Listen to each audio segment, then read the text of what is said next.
Saan po? Kapan po?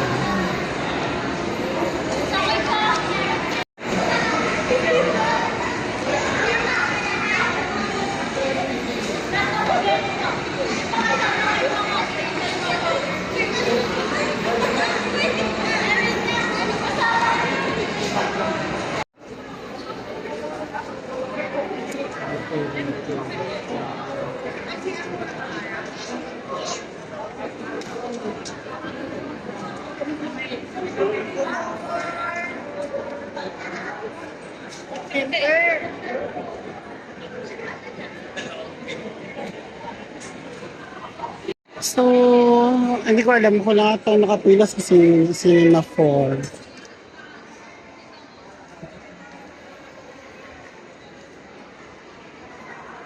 Pero marami ng ano eh.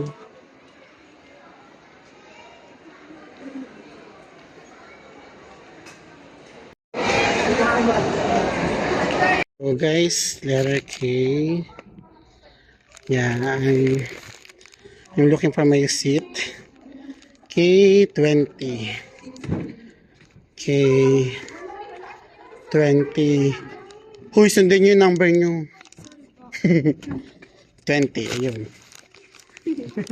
Sige, kakawahin kayo na susunod sa inyo. Ano, nabidyoan ko sila. Hello.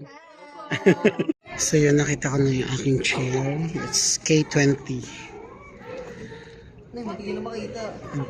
Konti pala yung tao dito, guys.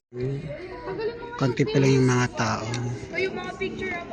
We will be starting at 4:45. So, movie title is Espantajo. It is a student. Ubusin nyo na yung ano. Iba-iba eh. Iwan na lang ako ng laptop. Try kong itapas sa FF kaya. Ikaw mo, oo. Sure, tayo pamilya pa yan. Ano ko yung sinabi?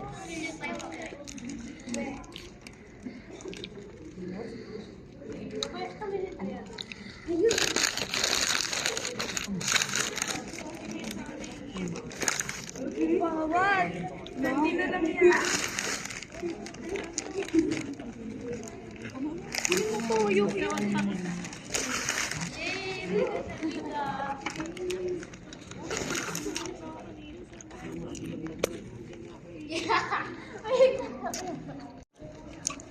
Wala ano to? Display? Wala pa? Binabigyan mo na kami. Wala mukha niya. Ito ang pinamigay. Hindi pa rin ito.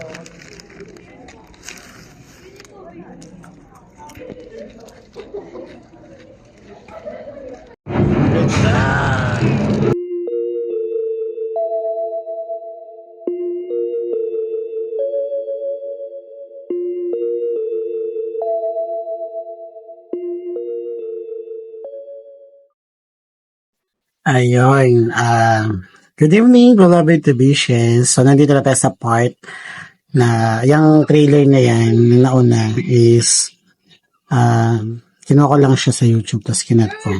So, pwede na ako mag-start ng pagkwento doon sa movie na Espantajo. Ito nga yung pinanood ko na, recently lang. Kanina lang, so 4:45, dumating ako doon 2 p.m.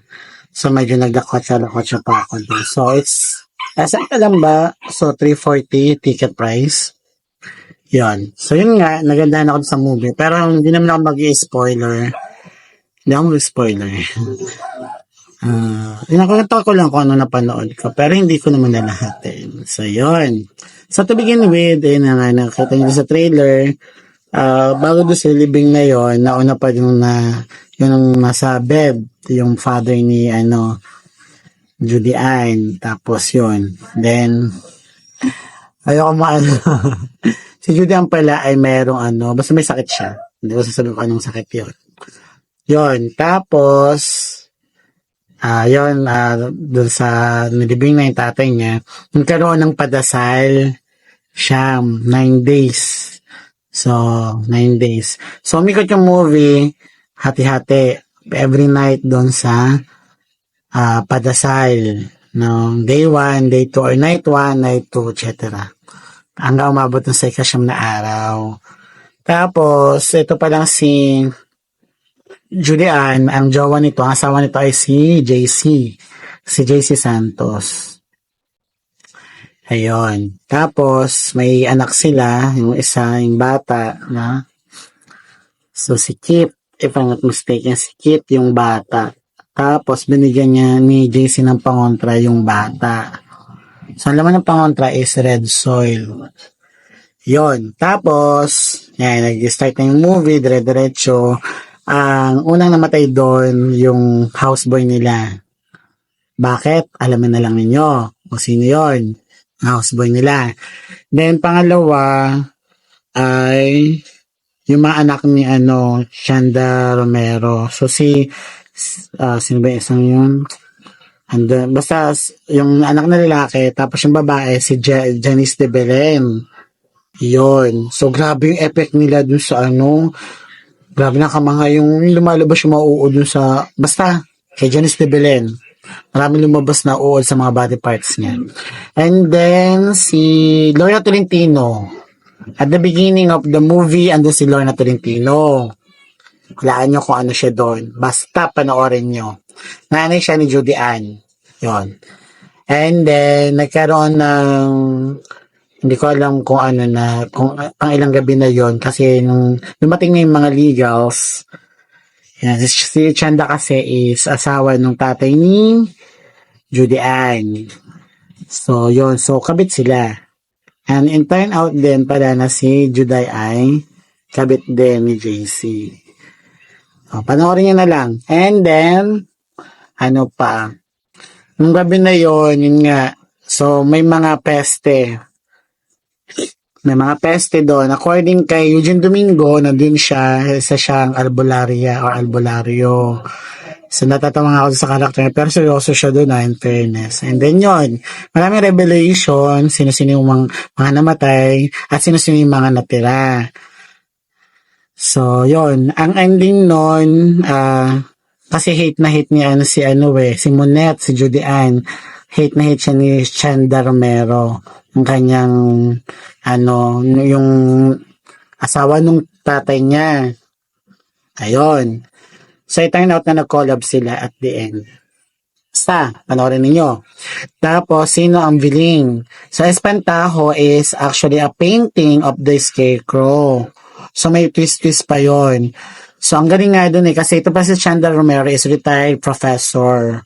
Tapos may pinuntahan siya lang isang professor pa to verify yung painting. Kasi dun sa painting may name doon. So, hindi ko na sasabihin ko anong name doon. Then, verify through projector, kunento ng professor na pinuntahan nila. Ayan. Ano nangyari ganun. So, it turned out na maraming saling lahi. Hindi saling lahi yon. Yung mga pinipinta, ng painter na yon ang nagustuhan niya. Pero basically, sa panoorin niyo, ayokong i-spoil kasi ang ganda, sobrang ganda ng kwento. Grabe, alam mo, parang nakakabitin na kasi parang minadali siya yung pagpapatch-patch ng mga kwento-kwento. Pero maganda kasi naman siya gawa nung yung number of nights na nagdadasal-dasal. Yun. Nangyari yung mga event ng pagkamatay sa kwarto-kwarto lang nila sa bahay. Sa loob mismo ng bahay. Kasi nga may nakapasok na peste. So according to Eugene Domingo, yung peste doon is yung painting na Espantajo ang title. So base nga doon sa history nung painting na yon, yung pintor nun ang isang may dahilan kung bakit marami namamatay na na obsessed siya doon sa kanyang mga model. At, sige na, spoil ko na rin nga yung isang part doon. Si Lorna Tolentino, yung nanay ni Judy Ann Santos, ay model. Model siya nung painter. So, nakita rin ni Judy Ann dun sa history. Pero, alam nyo ba, si Judy Ann lamang ang nakakakita sa nanay niya.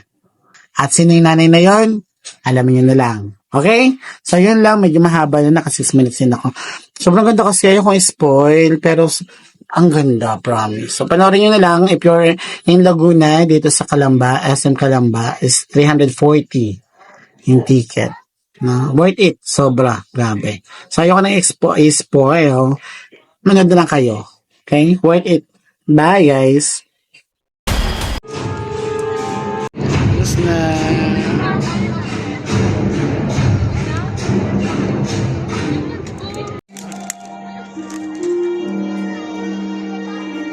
Tapos na, guys.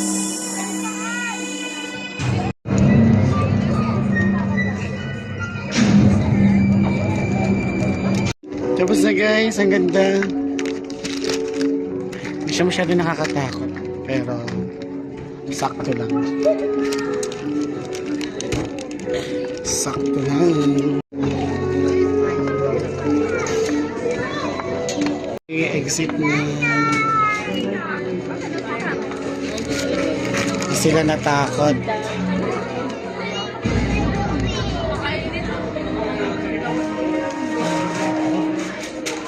Sakto lang, sakto.